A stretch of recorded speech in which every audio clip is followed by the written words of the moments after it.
Napenda kutoa shukrani za dhati na za moyo kwa serikali ya Jamhuri ya Muungano wa Tanzania kwa maboresho ya bandari zetu, hususan bandari za Ziwa Victoria, ambapo ametoa fedha kwa ajili ya kuboresha bandari za Bukoba, Kemondo na Mwanza. Maboresho haya hakika yamekamilika katika bandari ya Bukoba na Kemondo, na katika bandari ya Mwanza yamefikia 70%, kwa maana kwamba matarajio ni kukamilisha mwezi wa 12 mwaka huu.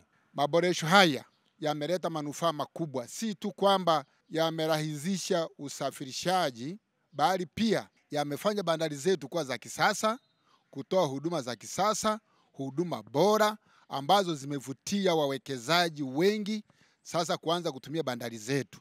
Hatuna la kusema isipokuwa kuipongeza sana serikali ya Dr. Samia, tukisema hongera sana mama kwa yale ambayo unayafanya, ambayo hakika ni maono yako sahihi yanayopelekea uchumi wa nchi yetu kuendelea kusonga mbele.